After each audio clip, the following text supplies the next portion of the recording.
અને બહુ નિષ્ઠાવાળા હરિભક્તો છે.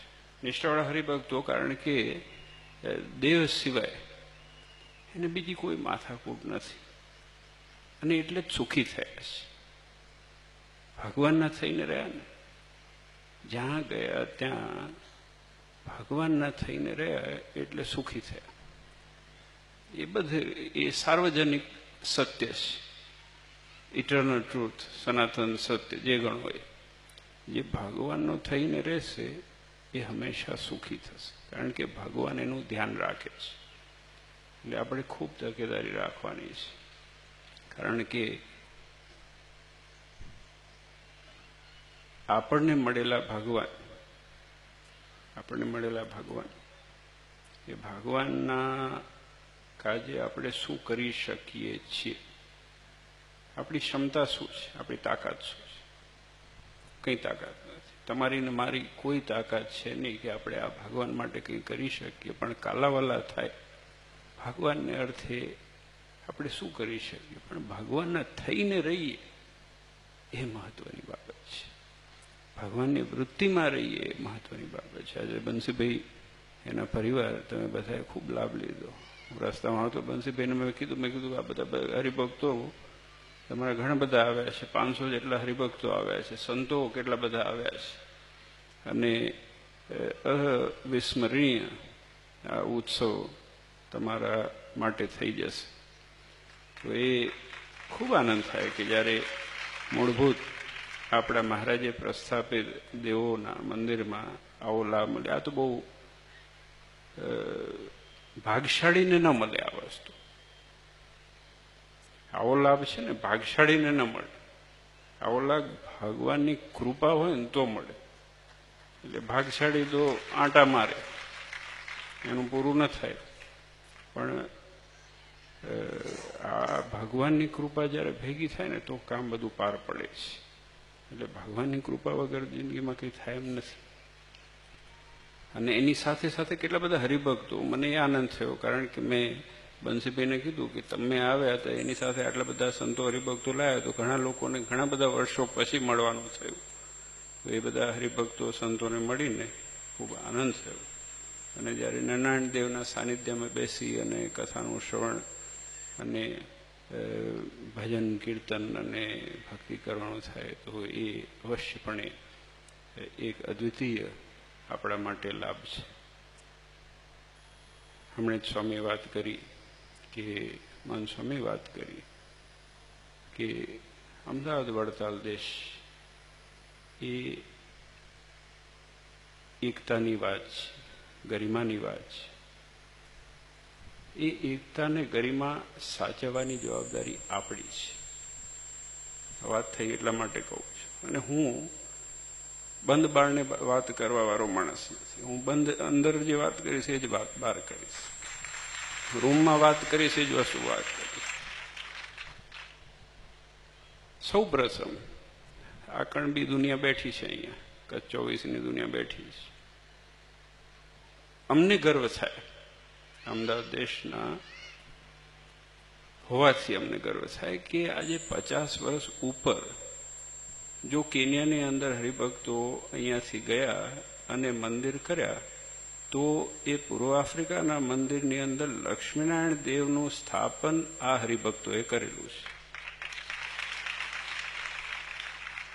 લક્ષ્મીનારાયણ દેવનું સ્થાપન કોણે કર્યું? કણબી હતા ને બીજા હતા? આપણા હરિભક્તોએ કર્યું છે. અને આજ સુધી પરંપરા જાળવીને રાખી છે. દેવમાં ભેદ પાડે એનાથી મોટો અસુર દુનિયાની અંદર નથી. આ મહારાજે પ્રસ્થાપિત કરેલા દેવ છે. તમે કેવી રીતે ભેદ પાડી શકો છો? કેવી રીતે ભેદ પાડી શકો? કોનામાં એ ક્ષમતા છે કે આ નાના છે, આ મોટા છે, આ જાડા છે, આ પાતળા છે? ભગવાન છે. ભગવાને નારાયણ દેવની અમદાવાદમાં સ્થાપના કરી, બાથમાં લઈને પધરાવ્યા અને મહારાજે કીધું કે આમાં ને અમારામાં રતિ માત્ર ભેદ નથી. એની એ વસ્તુ મહારાજે લક્ષ્મીનારાયણ દેવની સ્થાપના કરી ત્યારે મહારાજે કીધું કે અમારું સ્વરૂપ જાણીને અમે પધરાઈએ છીએ. આ ભેદ ઉભા કરનારા આપણા જેવા છે, જેની મતિ, જેની બુદ્ધિ ગરીબ છે. આ નાના છે, આ મોટા છે, આવા છે, એવું નથી. 78માં મોટા બાપજી જયારે અમેરિકા ગયા અને એના પછી જયારે આ બાજુ પૂર્વ આફ્રિકામાં લક્ષ્મીનારાયણ દેવની સ્થાપના થઈ, એના પછી 78માં મોટા બાપજી સૌ પ્રથમ અમેરિકા ગયા. અને એ અમેરિકા ગયા પછી પિયોકન મંદિર ન્યૂજર્સીના કિનારે સામે જ સ્કાયલાઇન દેખાય ડાઉનટાઉન ન્યુયોર્કની, તેના કિનારે હડસન નદીના કિનારે આપણે મંદિરની શરૂઆત કરી અમેરિકામાં, પ્રથમ મંદિર અર્લી 80s ના ગાળાની અંદર. અને એમાં પણ આપણા કચ્છના લંડનમાં રહેતા કણબી હરિભક્તોએ ખૂબ તન મન ધનથી સેવા કરી. મિડલ ઇસ્ટમાંથી પણ ખૂબ સેવા આવી. અહીંયા સંતો એ વખતે હરિસ્વદાસજી મહાન સ્વામી હતા, ભગત હતા, આ બીજા બધા સંતો બધા ભેગા મળી તન મન ધનથી પ્રેરણા કરી અને એ મંદિર ઊભું થયું. એ મંદિરની અંદર પણ લક્ષ્મીનારાયણ દેવની સ્થાપના એ વખત થયેલી છે.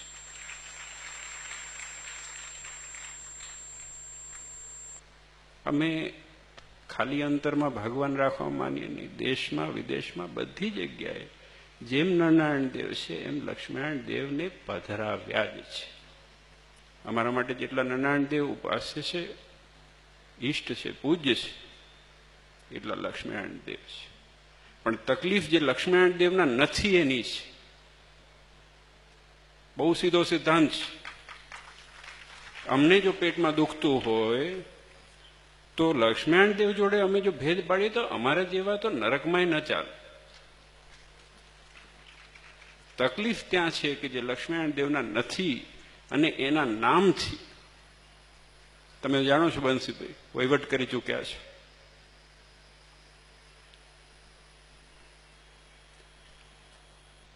એક વસ્તુ મને હજી સુધી સમજણ નથી પડી કે ઘણી વખતે આ અત્યારે મહંત સ્વામી છે, આટલી ઉંમરના છે, આટલી તકલીફ છે, આટલું શરીર સારું નથી, આ નથી, બધું આ પ્રેમ પ્રકાશ સ્વામી છે, આ બધા સંતો વડીલ છે, અમદાવાદ દેશના સંતો છે, મહેનત કરે છે, પુરુષાર્થ કરે છે. ઓસ્ટ્રેલિયામાં મંદિર કર્યું, ન્યુઝીલેન્ડમાં મંદિર કર્યું, અમેરિકામાં મંદિર કર્યું, ગામડામાં મંદિર કર્યા છે. અહીંયા ખૂબ નાના નાના ગામડાઓ છે. કચ્છ 24માં દરેક ગામડાઓની અંદર 4-4 મંદિરો છે. આપણા ભાઈઓના બાઈઓના ઉપલો નીચલો વાસ હોય. એનાથી વધારે બીજા ડેવલપમેન્ટ થયા. આપણા અમદાવાદ બાજુ કેટલા બધા છે, ઝાલાવાડની અંદર કેટલા બધા છે. જ્યાં મંદિરો છે ત્યાં શાંતિથી જ્યાં ભજન થઈ રહ્યું છે ત્યાં ઉપદ્રવ કરવા, નૌતમ સ્વામી બહુ વિચાર કરજો. હમણે તમે શિબિર કરાવડાવી તમારે ત્યાં, તમે ન કરાવડાવી મને ખ્યાલ નથી બહુ, પણ જે મને હાથમાં કંઈક કાગળિયું આવ્યું હતું તો બધા વડતાલ દેશના સંતોએ કંઈક શિબિરનું મંથન કંઈ થયું હતું અને બહુ સારા સુઝાવ હતા. પણ એમાં એક સુઝાવ મારો પહોંચે કે નહીં પહોંચે ખબર નથી, પણ હું આપવા માંગુ છું કે વિનંતી કરીને જ્યાં સત્સંગ સરખો ચાલે છે ત્યાં છીંડા પાડવા માટે મહેરબાની કરીને પ્રયોગો ન થાય. આનાથી આપણી ગરિમા સચવાતી નથી, આપણી સાધુતા સચવાતી નથી. આપણે કંઠી અને તિલક ચાંદલો કરીને બેઠા છીએ અને આપણે સત્સંગમાં ભેદ પાડીએ છીએ. નથી સહન થતું, આ ના ચાલે. આપણે કોને જઈને મોઢું દેખાડવાનું છે? જે દિવસે આ દેહ પડશે એ દિવસે ભગવાન આપણી આંખમાં આંખ નાખીને જોશે, ત્યારે આટલામાં આપણા છાતીમાં એટલી ક્ષમતા હશે કે ભગવાનની આંખમાં આંખ નાખીને જોઈ શકશું. એવા કૃત્ય થવા જોઈએ, એવા કામ થવા જોઈએ કે જે કામથી આપણી નજર નીચી ન થાય. મહારાજની આજ્ઞામાં વર્તવાની વાત છે. આ વ્યવસ્થા સ્વામિનારાયણ ભગવાને એક દુનિયા વ્યવસ્થિત રીતે ચાલે એના માટે કરી છે. આપણા જેવા માણસો ભેગા થઈને એને અવ્યવસ્થિત કરી નાખી.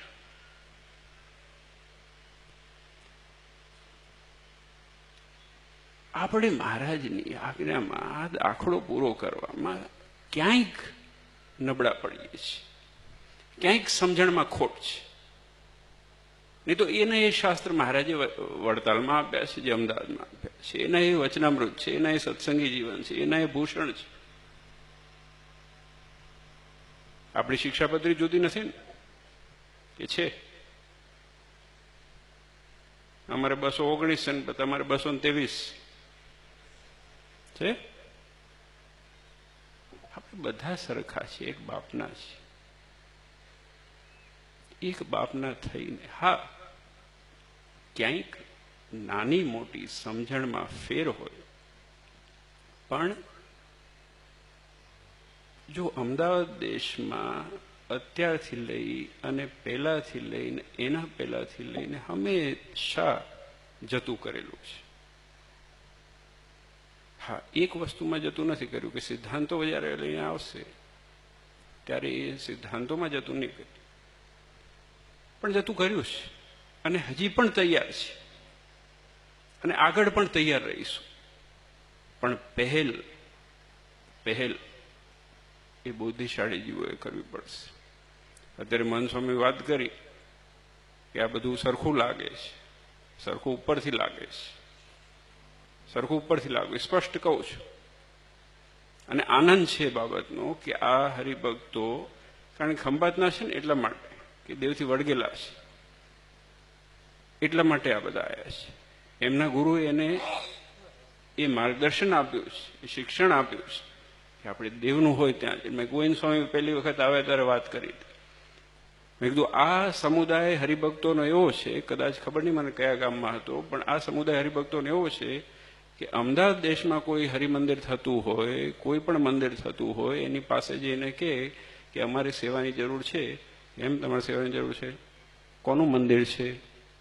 અમદાવાદનું મંદિર છે. એમ સારું, તમારો દસ્તાવેજ લાવો. આપણા કણબી માટે જ મેં વાત કરી. આપણા કણબી ધ્યાન રાખતા હવે બંધ કરી દીધું છે.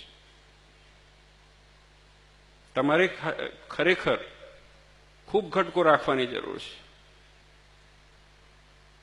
આ સંતો જ્યારે કોઈ સેવા કરવાની બાબત આવે છે મેદપુરના કે એમના પરંપરામાં, ત્યારે એ પૂછે છે કે અમારા હરિભક્તો આ બધા છે જે 500 આવ્યા છે. 500 તો ખાલી સેમ્પલ છે. આ મેદપુરનું બહુ મોટું જૂથ છે, આ ટીપ ઓફ ધી આઈસબર્ગ છે.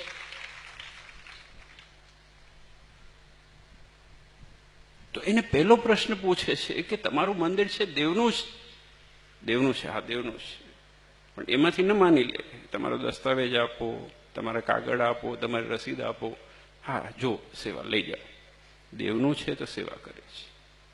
શીખવા જેવું નથી આપણે? છે અડધા ડોકા હલે છે. કણબીનો વાહો થાબડીને લોકો આખી રૂપિયા લઈ જાય છે. અને રૂપિયા લઈ જાય તો ચિંતા નથી. રૂપિયા લઈ જાય ચિંતા નથી. રૂપિયા તો આજે છે ને. શ્રી સ્વામી કેમ? રૂપિયા તો કાલે બીજા કમાવાશે.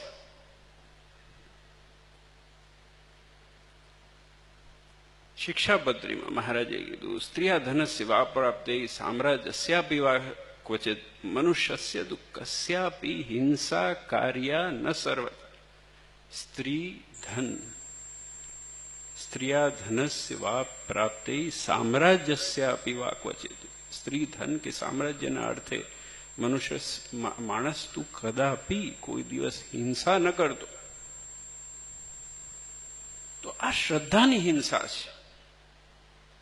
રૂપિયા લઈ જાય વાંધો નથી, પણ શ્રદ્ધાની હિંસા થાય છે. જે વસ્તુ દેવને અર્થે નથી વપરાતી એ દેવના વિરુદ્ધમાં વપરાય છે.